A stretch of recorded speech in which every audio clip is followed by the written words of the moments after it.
ফুটবলকে বিদায় জানালো নেইমার জুনিয়র। মাঠের জাদুকর নেইমার এমন কঠিন সময়ে তার পাশে এসে দাঁড়িয়েছেন ব্রাজিলের কিংবদন্তি ফুটবলার রোনালদিনো।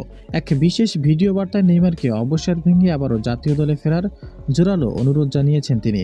নেইমারকে উদ্দেশ্য করে রোনালদিনো সরাসরি বলেন, এখন কোনো অবসরের সময় নয়, নিজেকে প্রস্তুত করো 2030 বিশ্বকাপের জন্য। সম্প্রতি একটি ম্যাচে ব্রাজিলের বিদায়ের পর নেইমারের অঝরে কান্না হৃদয় ভাঙ্গা মুহূর্ত ছুঁয়ে গেছে কোটি ভক্তের হৃদয়। ঠিক সেই মুহূর্তে নেইমার জুনিয়রের পাশে এসে দাঁড়ালেন সাম্বা ফুটবলের এই সাবেক মহাতারকা। তিনি মনে করিয়ে দিলেন, ব্রাজিলের জার্সিতে নেইমারের গল্পটা এখনও শেষ হয়ে যায়নি। শুধু রোনালদিনো নয়, ফুটবল বিশ্বে বড় বড় তারকা মহাতারকা থেকে শুরু করে ক্রীড়াঙ্গনের বাইরে অসংখ্য মানুষও নেইমারের এই কান্নায় আবেগ ধরে রাখতে পারেননি। 2026 ফিফা বিশ্বকাপের শেষ 16 লড়াইয়ে নরওয়ের কাছে 2-1 গোলে হেরে টুর্নামেন্ট থেকে বিদায় জানিয়েছে 5 বারের বিশ্ব চ্যাম্পিয়ন ব্রাজিল।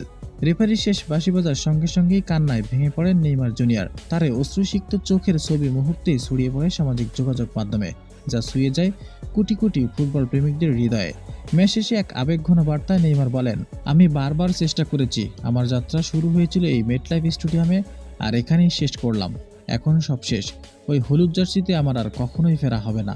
এই বেদনাবিধুর ঘোষণার মধ্য দিয়েই ব্রাজিলের জাতীয় দলের জার্সি নেইমারের দীর্ঘ ও গৌরবময় অধ্যায় চিরতরে অবসান ঘটল। তবে শেষ মুহূর্তে রোনালদিনো নেইমারকে উদ্দেশ্য করে বলেছেন, তুমি এখনও ফুরিয়ে যাওনি। 2030 বিশ্বকাপের জন্য তোমাকে এখন থেকেই প্রস্তুত নিতে হবে।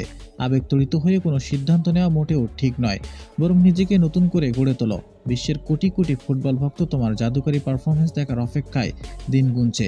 এই মুহূর্তে তোমার বিদায় নেওয়াটা বিশ্বজুড়ে থাকা কোটি ভক্ত সমর্থকদের হৃদয়ে এক চরম হতাশা অন্ধকারের অধ্যায় হিসেবে গণ্য হবে।